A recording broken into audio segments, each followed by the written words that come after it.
everyday authors around the world. Welcome to Boomers on Books. My name is Boomer Vince Stevenson, and today it's my pleasure to introduce you to author Paul DeBlassie III. Paul has a Ph.D.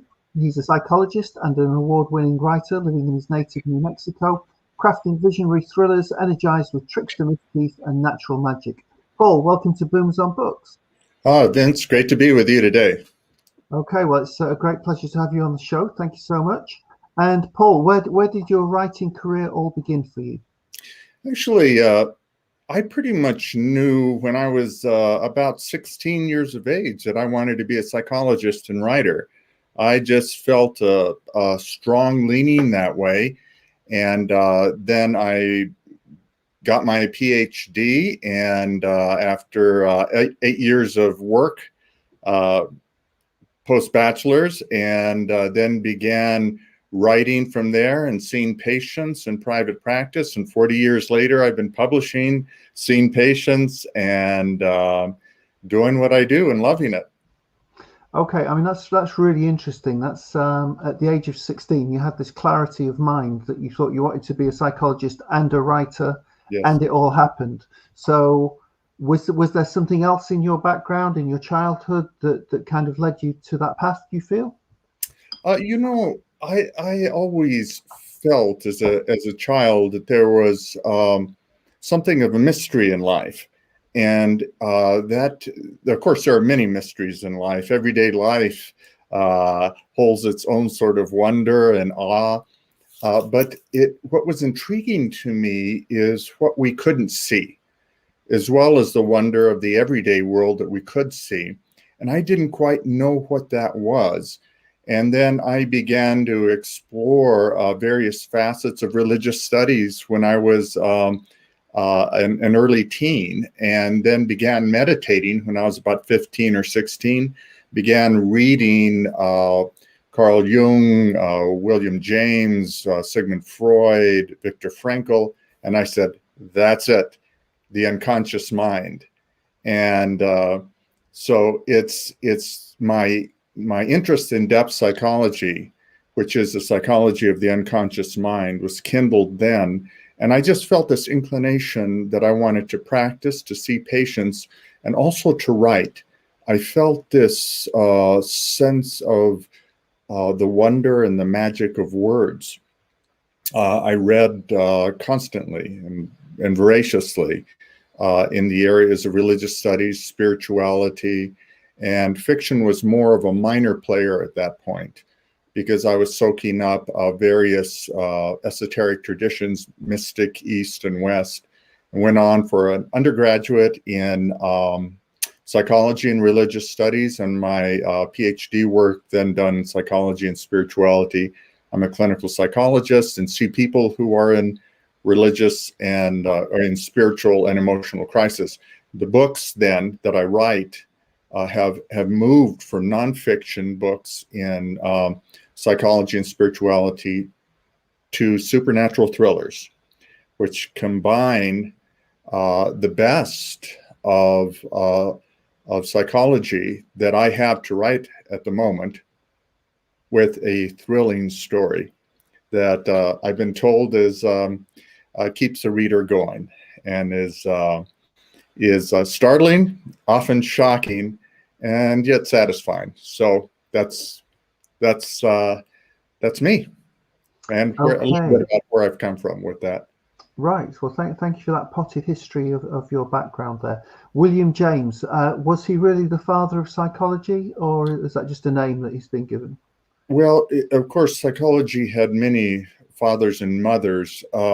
William James became the president of Harvard University, and he was very responsible for the birthing of the philosophy and psychology of pragmatism, and became known as the father of psychology. And I often say the father of American depth psychology, because he was the first. He preceded Jung and Freud in saying that behind the everyday world lies an unseen dimension that affects profoundly our choices, that affects our behaviors, and affects either our fate or our destiny.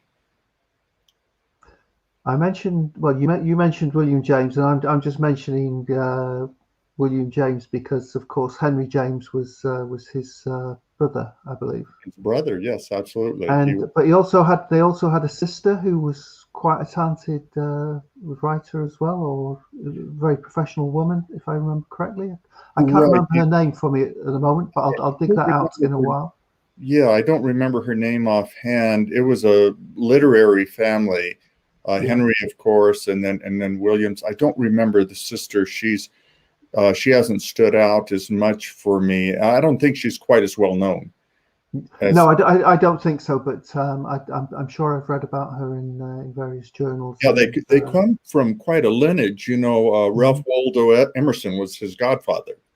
right. Okay. Well, And it's in the family, and that's kind in the of leads us family, to yes, yes. rather leads us to the next question, which is there anybody else in your family with a literary background, or are you quite unique? Well, I think the most unique person in my life is my wife, Kate. We've been married for 43 years. I've raised 4 children now. They're all adults, and 2 writers, 2 artists living. They've lived throughout the world, and two have moved back to New Mexico. One is a Fulbright scholar and professor in Florence, Italy, and another is an artist and designer in New York. But Kate and I have really experienced our story in life in such a way that we've helped each other through various transitions.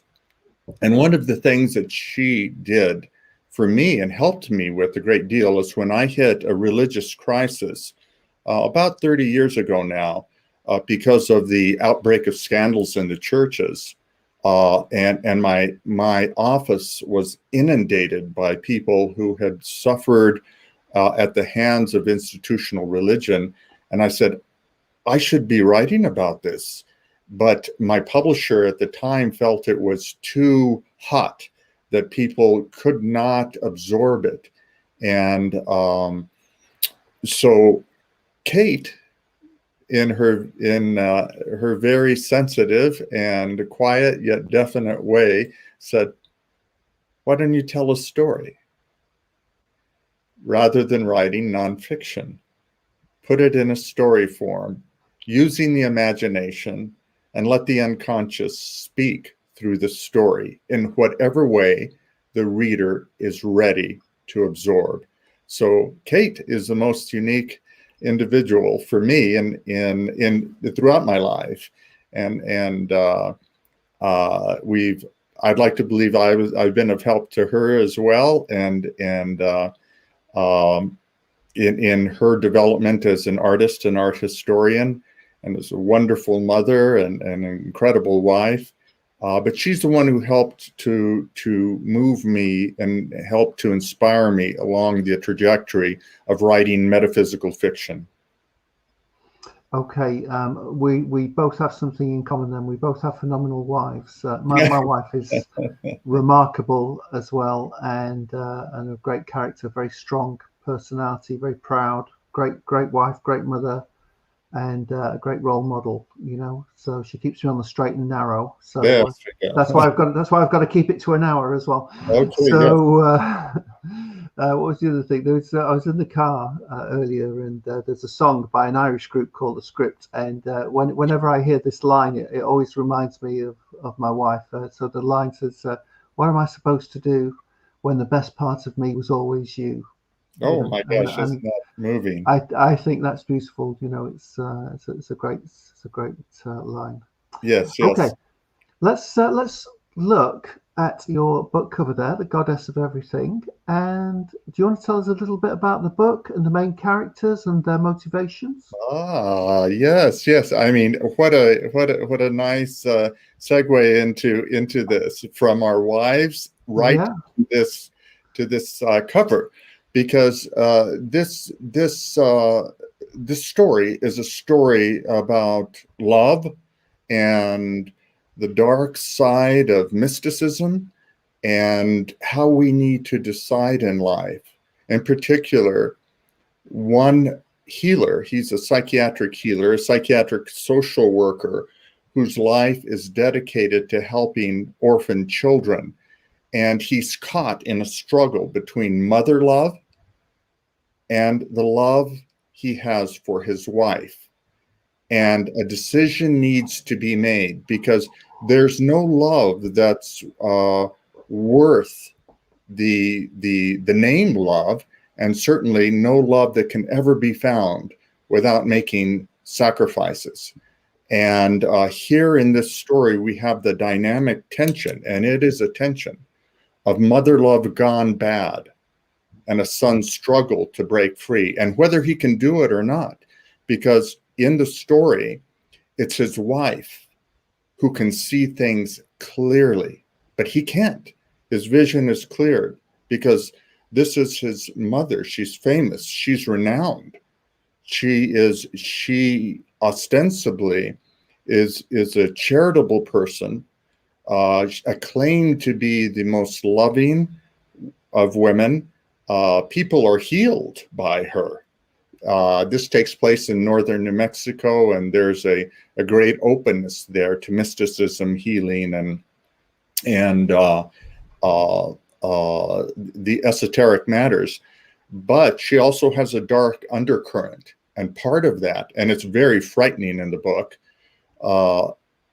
because I think in metaphysical fiction, what we do is we get reality and we pop it out.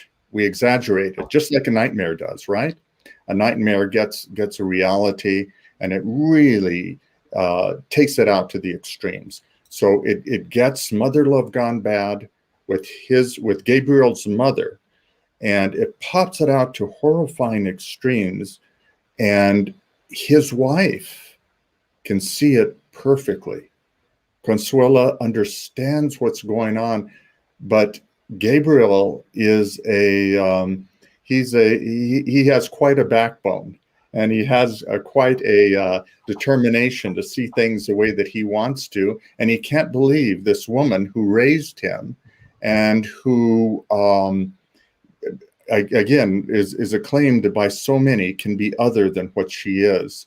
And he needs to come to terms with not only the reality of what he's been oppressed by, but the reality of what could end his marriage and his own life unless he deals with it appropriately. And it's a dramatic sort of ending, and the cover gives you an idea of the ending. Yes, let's look back at the cover. Yes, okay. Right. Now then, when you choose names for your characters, do you choose names specifically, or are they more random? It's just that the name Gabriel is you've already mentioned about church and religion, but Gabriel, Archangel Gabriel, is there something in there? Is there some symbolic or metaphorical connection? Yes, actually, Gabriel is a figure, or we'd say that archetype. We say angels, but in depth psychology, we speak of archetypes. These are universal, we could say universal energies, universal symbols that often cross cultures and are known by other names in other cultures. But here, Gabriel has a definite angelic reference.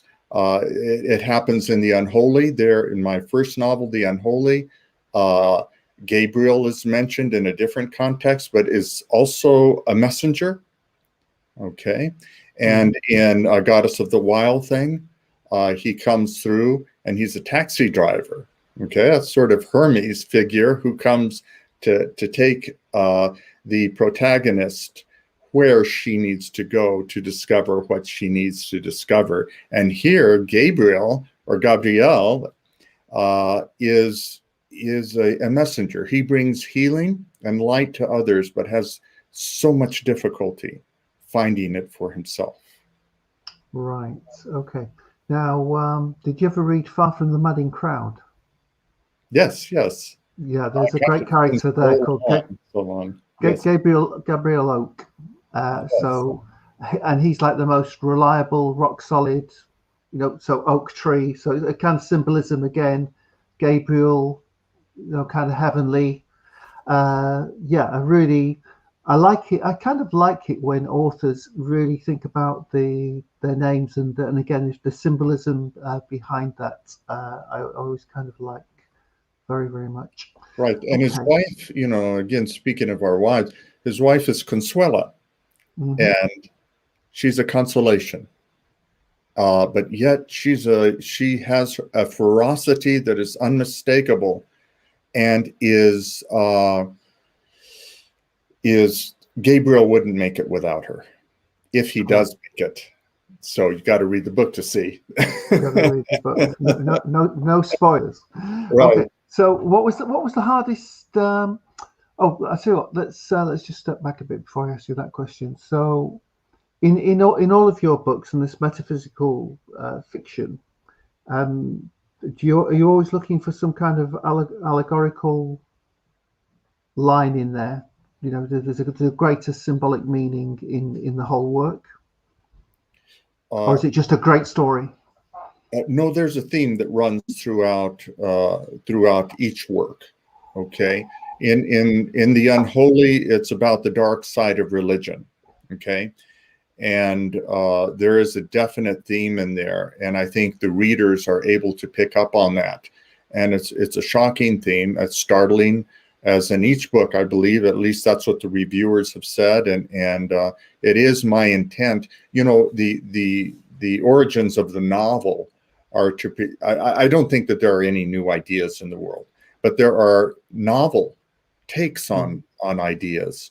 Sure. And if the novel has some substance to it, and hopefully mine do, then we're looking at an ancient idea, an old idea, but played out in a different context and presented in a different way, in a novel way. So in the first book, The Unholy, we're looking at the dark side of religion, and that religion kills. Okay, we're looking at how malicious and pernicious that can be.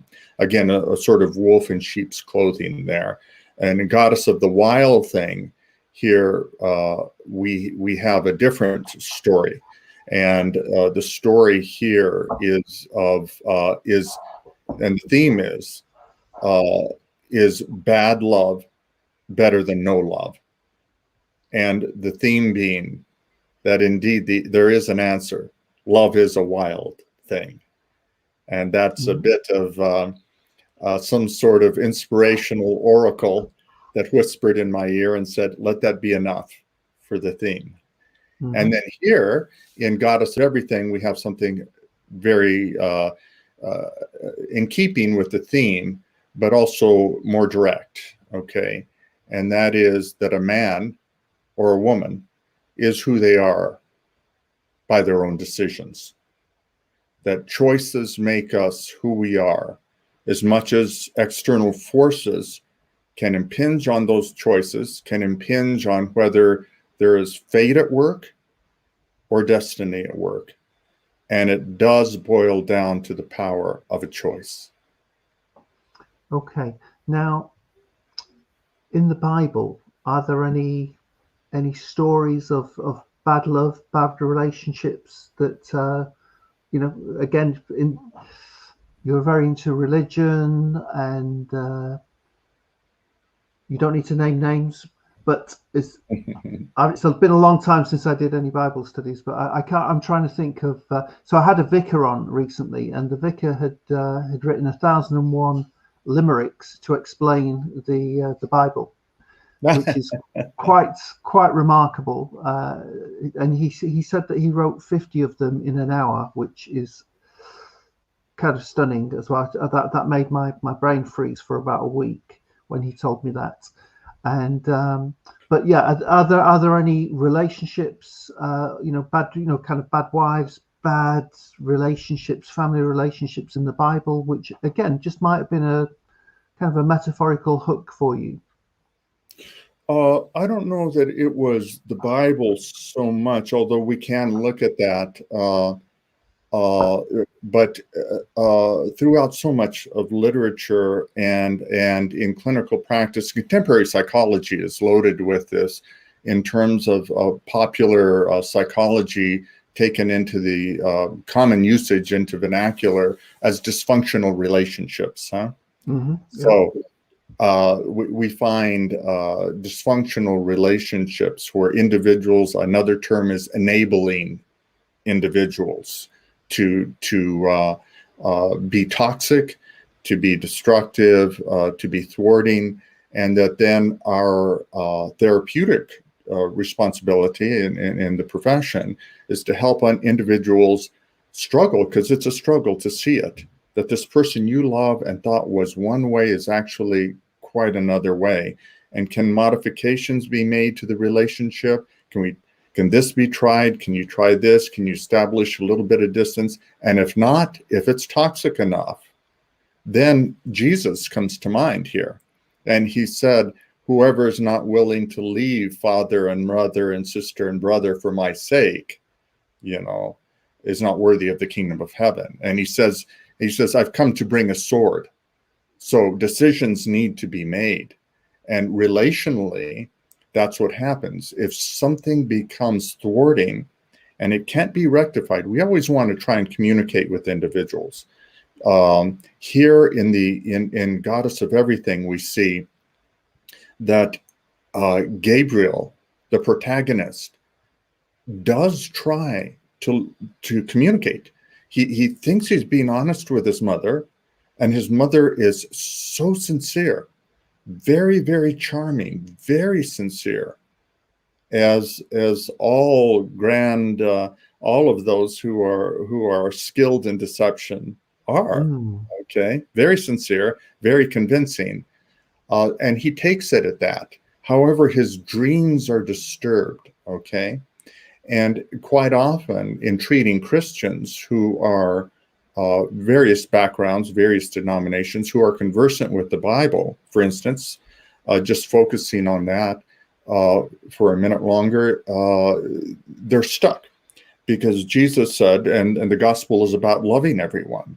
And we see that is indeed is true. Just humanly, that's what we want to do, right? We want to be loving, caring people with another person who is trying their best to be very loving and caring. But what happens when that doesn't happen? When the individual has left the bounds of human exchange and has been consumed by manipulation, deceit, and conniving ways so as to empower themselves, then it's a different matter. Then the sword has to come, and a dividing point has to arrive, and decisions need to be made. Can I exercise the sword? Can I excise myself from this toxic relationship? And that's Goddess of Everything. And what's also key here is that, with Jesus saying this and looking that as a reference point, we see he had his pals. He had his 12 apostles. Now, not everyone has 12 good friends, although one of them turned out to not be so good. Don't take him to the party. Yes. Right, don't take him to the party. But people don't know where to turn. They come to a therapist, and the therapist helps them to sort through that. Or we need here we're speaking of our wives, and Consuela is there, helping Gabriel to understand what his dreams are saying, because he's a healer. He listens to the realm of the unconscious and dreams. But even when we know it, it's hard to see it when we're the ones in the middle of the forest. So, yeah, Jesus spoke of it.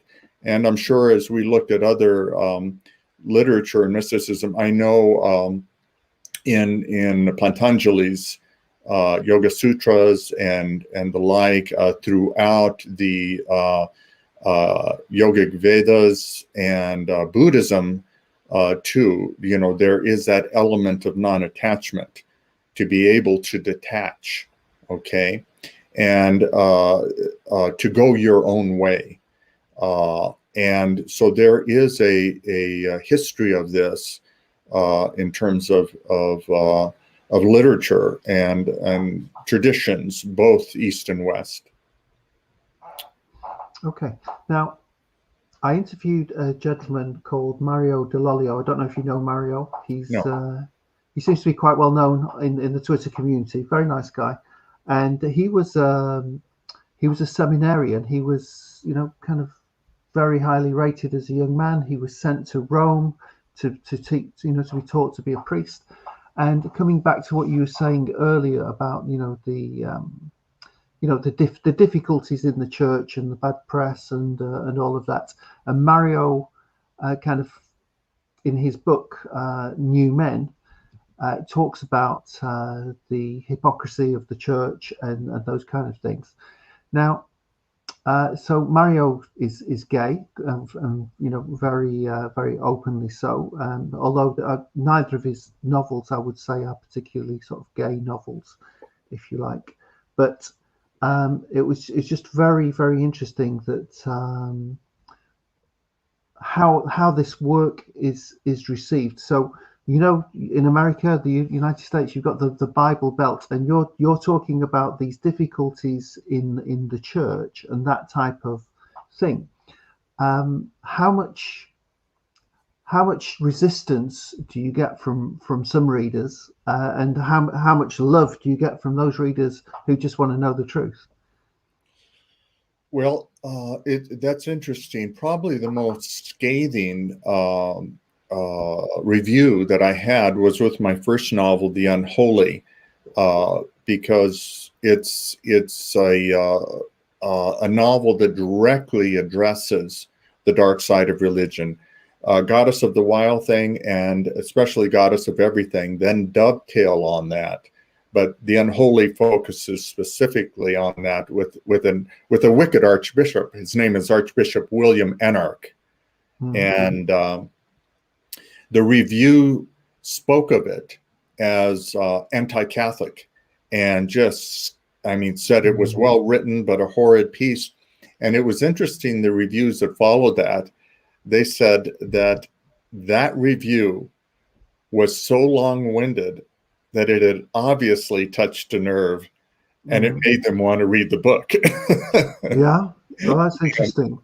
And so what we find is that people's complexes are set off, because I don't think anyone who is right-wing, conservative, religious, Bible Belt would come anywhere near my books.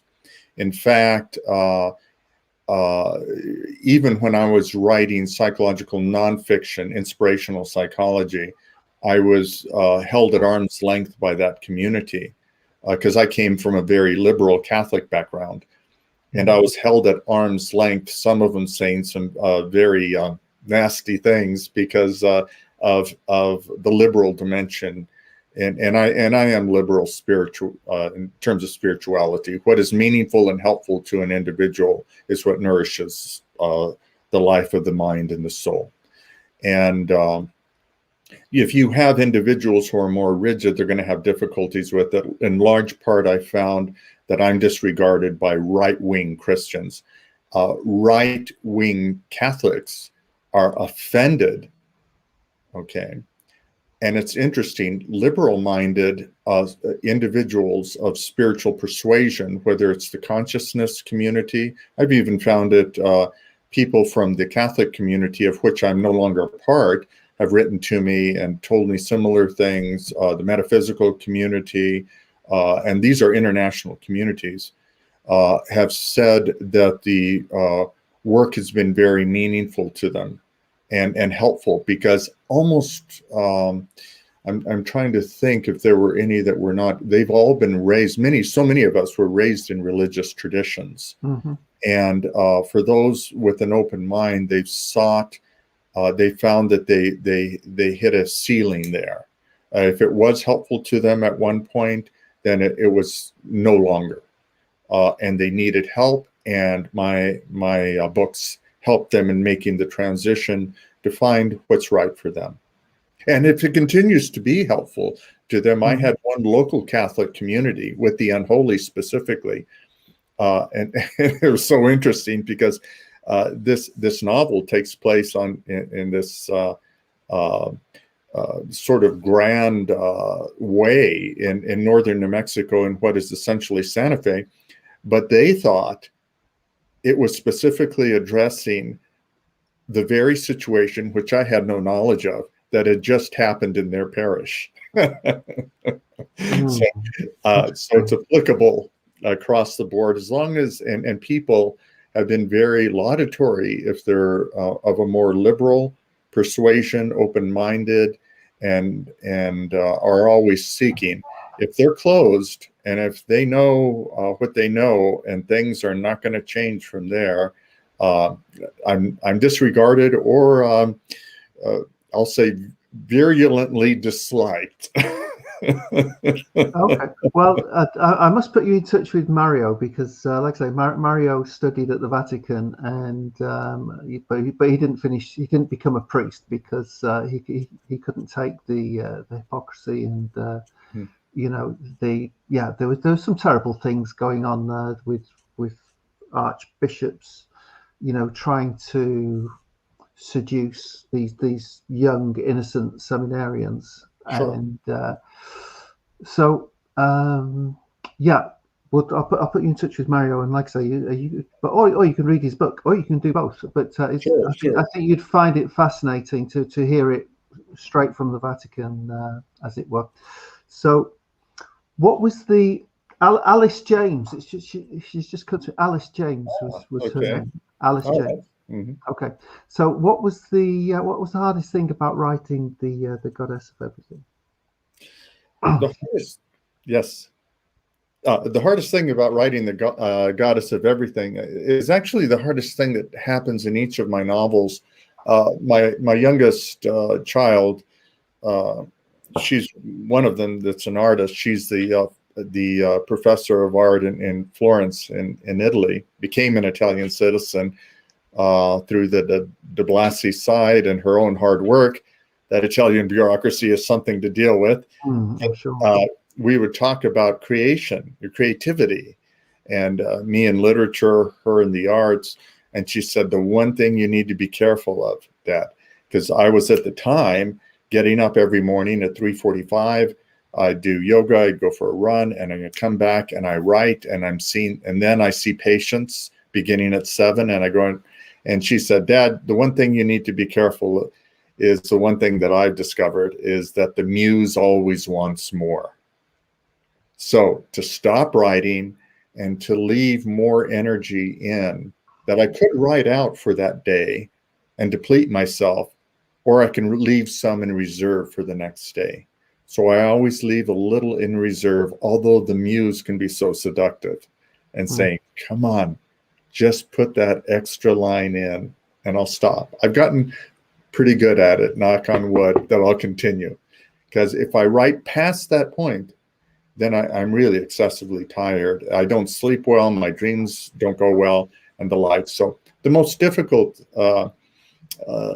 challenge in writing Goddess of Everything, as with my other books, is to be on good terms with the muse and not allow her to overtake me, and also not to ever put off listening to her. And okay, that sounds like a very wise agreement with the muse. That's good. Okay, how much now? You say you're meeting clients very early in the morning.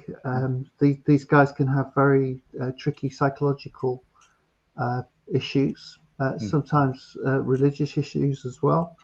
And have you ever felt or thought that you might use that, not a case study of one of your clients, but to use the story or the type of situation that a client might find him or herself in, and use that as a theme for a book?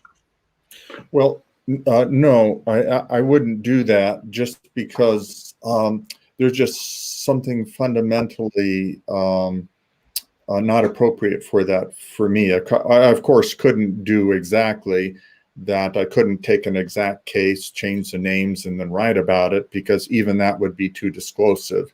I just couldn't do that to a patient. The therapeutic relationship is just too confidential, and it's a very sacred relationship, and I would always be true to that, to the best of my ability. Sometimes, I say goofball things, and they let me know it was a goofball thing, and we rectify it. But that's part of the sacred process too. But I'll tell you what it is in the writing of my book, is that everything that I've gone through for 40 years, I've seen hundreds of patients, hundreds upon, and it's a collage back there. And there are all of these scenes and these emotions, these trials, these tribulations, and they come to play in the characters that form, okay? The closest that we'd start coming to something like that, although I don't take it from a direct case, but something that is about a singular case, is in the next book, which will be a series that's coming out. That's not coming out, that is in process. It'll be another 1.5 to 2 years before it's out, because each book takes me about 2 or 3 years, from writing it to rewriting to editing and re-editing, then to send it to my developmental editors, copy editors, final proof. But the name of this series is Seer. And the first book is The Case of the Man Who Lost His Soul. And the seer is one so dubbed transpersonal psychologist in Santa Fe. And we're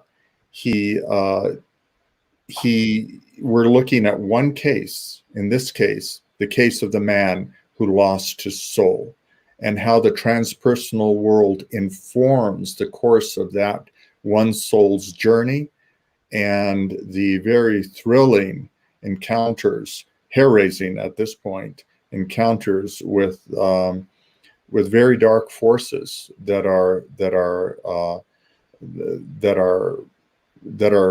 felt viscerally, okay?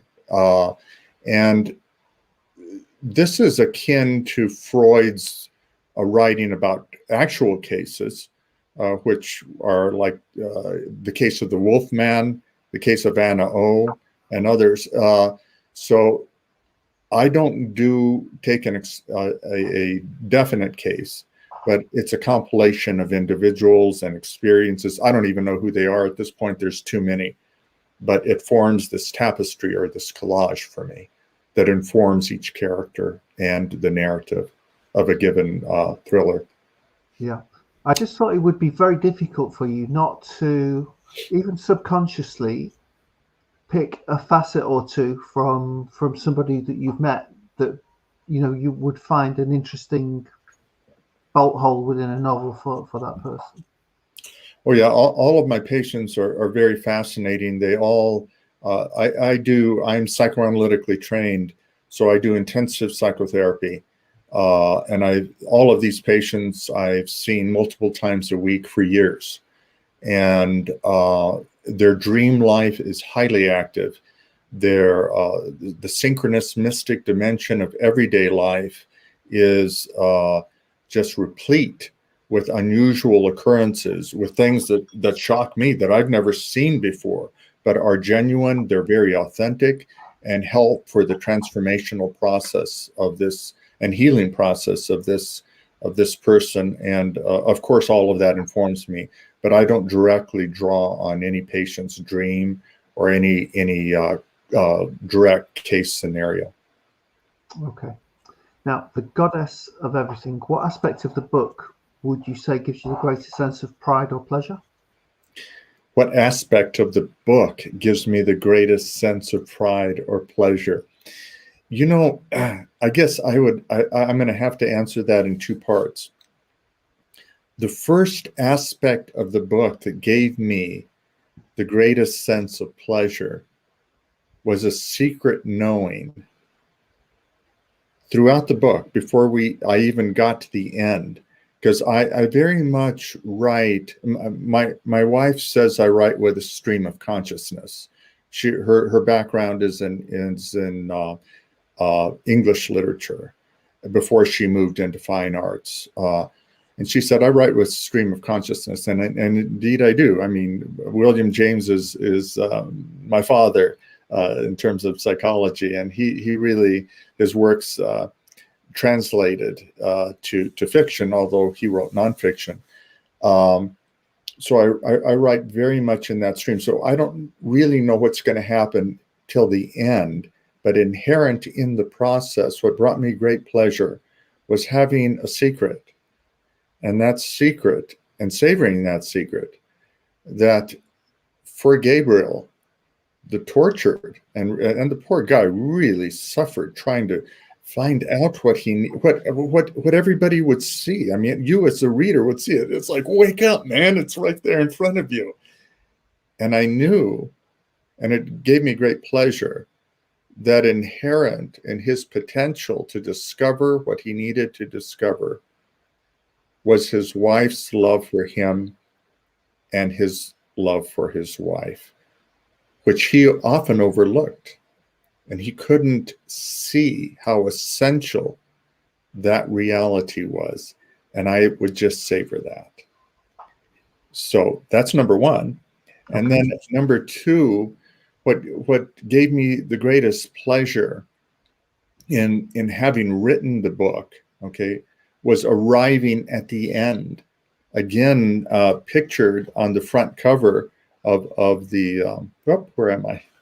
Yep, that's front cover. There you go. The front cover. And if you see her face, okay, I saw that face in a nightmare.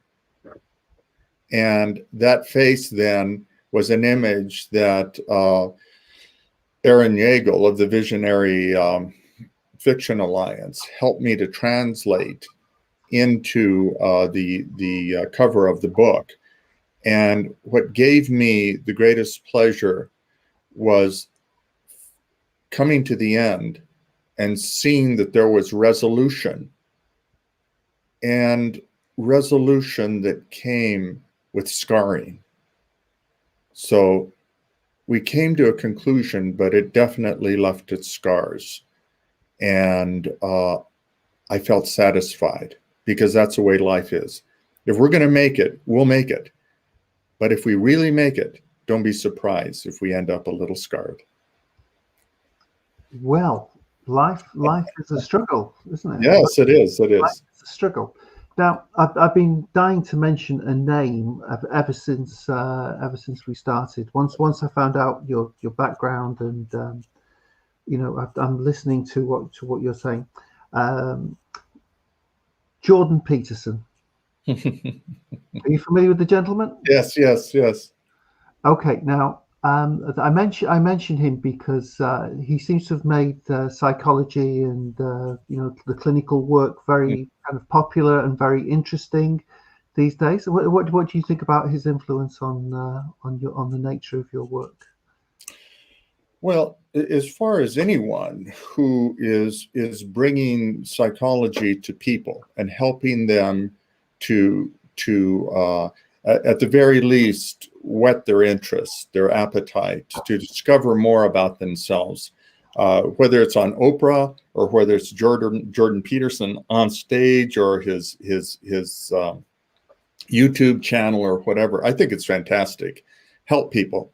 There's going to be oftentimes a little bit of something that can help a person along the way, and offer it to them. That's a good thing.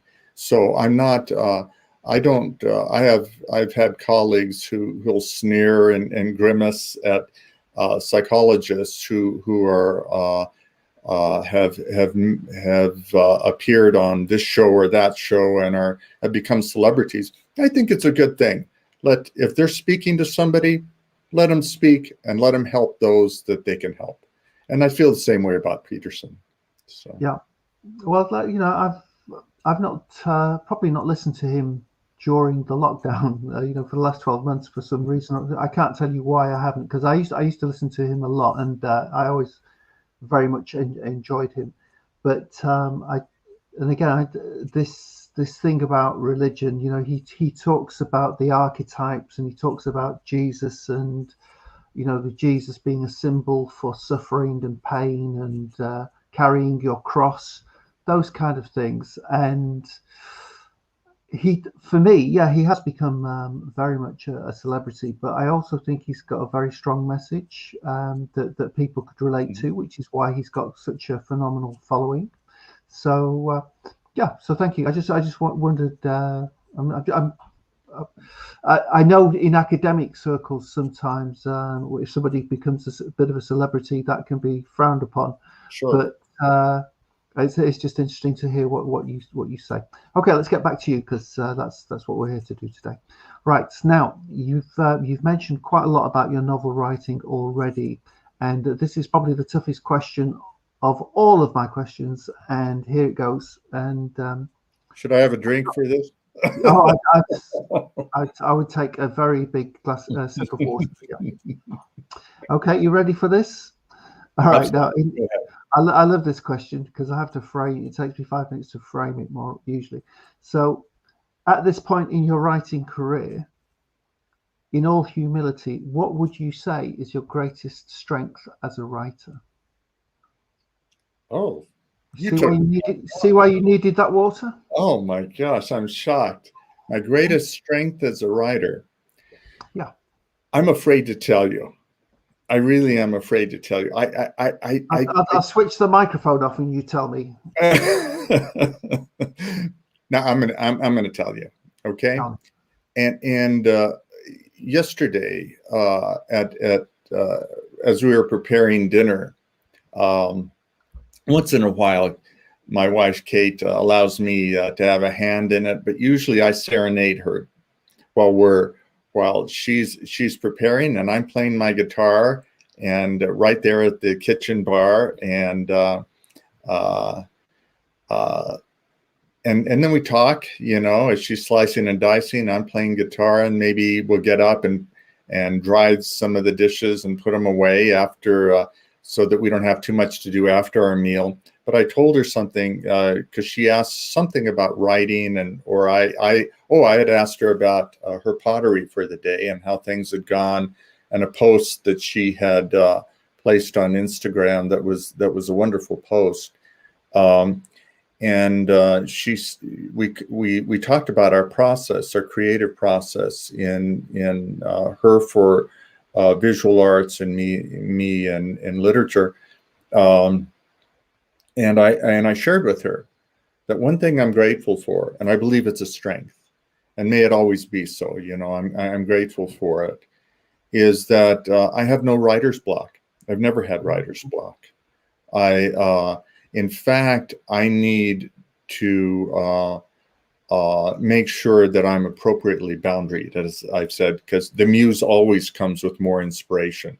Boy, did I have some great inspiration this week for a new psychology piece, for instance. I did, and it was, it'd make a fantastic book. I can't tell you too much about it because I had a dream that shut it down immediately. Oh. Okay, because there's only so much I want to write, so much energy I want to put out, because if I put out too much, if I write too much, and if I do too much in the literary world, including reading, there's a set amount that I'm very disciplined. I'm a creature of discipline. I read every day. I write every day. Then I'll start thinning out, and I don't want to do that. I want to leave in each book as much substance, as thoughtfulness, and fire as possible. I don't want little sparks by the end of the book. I want it set on fire. And in order to do that, I listen to those limits. And as I listen to those limits, I find that I always approach the page with energy. I'm never blocked. And it's always something I look forward to. So I believe that's a strength. Oh yeah, absolutely. I think you mentioned something earlier about I'll paraphrase it for you. That is to leave something in the tank, yes, to drive forward with your writing. So yeah, that's definitely a strength. I think the other thing as well, you're working full time, and you've got a family. I guess your family, your children have grown up now. but you've still got responsibilities. You've got your work. You've probably got studies to do as well, and you've got your writing. I think when I was writing my first book, I was glad that I always have very high levels of mental stimulation, and because I've got only limited time, because I'm sort of in the classroom all day, there's no chance of writing during the day if I'm in class. So when I get home in the evening, I've generally got about 2 or 3 hours worth of emails to catch up with, and talking to colleagues and things like that. And I don't get that much time to write. So a bit like you, I've never felt like I've been blocked. And like today, I've written a couple of articles. I've tried to do some writing, but because I'm working on multiple projects, I never feel like I get blocked. I just wish I had more time to do the main stuff. Yeah, the main Sure, writing, absolutely. if you like. Okay, now the flip side of the coin. What would you say at this point, in all humility, are the areas that you feel that you could make even better in your work? Areas that I feel I could make I mean, it dovetails on what I just said. I think I do lose energy because I don't, not so much with the final book itself, not the end product, not the finished piece, but I lose energy along the way because I'm diverted. I am sure that this article I just need to follow, and sure enough, it's closed down. I can feel it. I just hit this, and it's like, I shouldn't have gone that. Now, why did I do that again? And I'll hit that about 3 or 4 times in the writing of any novel, where I've lost 2-3 weeks worth of energy because I've been following this lead that I really felt, and it's as though my own unconscious mind and my dreams say, go ahead. If you need to go down this road again, there's still going to be a brick wall at the end. And sure enough, there is. And sure enough, I went down it again. So what I hope I can do better as I mature is to be content with writing a little bit less, hopefully refining my craft a little bit more with the help of good editors.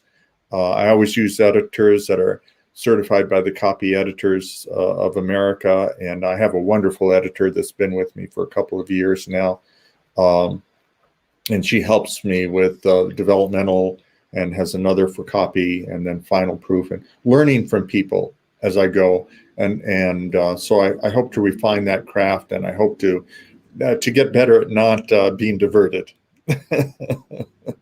Okay. Now, you said that it often takes you 2, maybe 3 years to write a book. Yes. Mm-hmm. So, and my books aren't long. This is 200 pages. Yeah. If I might say just quickly, I'm reminded, I always joke, I say, I write slim volumes, but they take me forever, but I'm often reminded of Gabriel Garcia Marquez, and he asked about his writing process. He says, you want to know my writing process? He says, it takes me 2 years and 20,000 cigarettes to produce 200 pages that I feel are ready for the editor. And then my profits don't even pay for the cigarettes. Well, I read these are all Marquez's up here, by the way. Oh, okay. And I love Marquez, but I read in an interview once that he'd written 5 bestsellers before he kind of made any money at all, which is quite remarkable. But with all those cigarettes, he probably needs new fingers. Right. Yeah.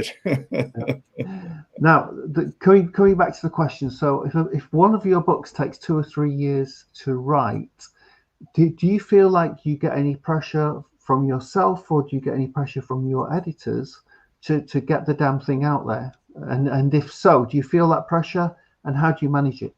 Mm-hmm. No, I feel pressure from myself. Externally, I keep it very clear to those I'm working with that my own process is its own force, and I will not get involved in any external demands being imposed in terms of timeline. I could meet them, but then the work would turn out very thin, and I'd be dissatisfied. I just wouldn't do it. But the internal demand can be there, that I want to get this done. Come on. So when I feel that, it's always telling me something very important. And it's telling me that I'm tired and that I should not push on. That's when I pull back purposefully and I rest.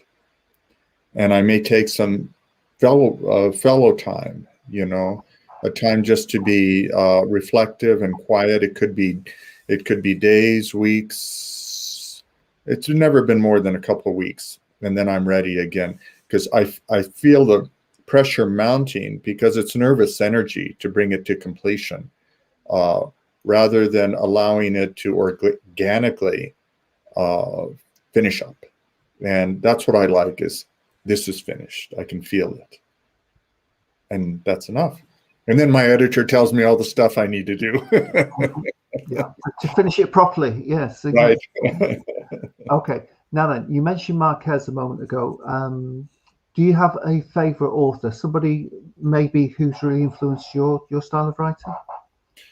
Oh, yes. The old Gothic masters, of course, have, and of primary importance to me has been Algernon Blackwood. For years, he's influenced me. In particular, his John Silence stories. Actually, they're probably some of the inspiration, maybe directly, for Seer and the various cases, because Dr. John Silence and the stories from Algernon Blackwood are of a psychic detective. He's a doctor, and he takes metaphysical cases that come his way and treats those patients. And each story tracks the case of one patient. And so you'll see that more directly played out in Seer. But Algernon, I frequently say there's Algernon on one side, and there's Arthur Machen on the other.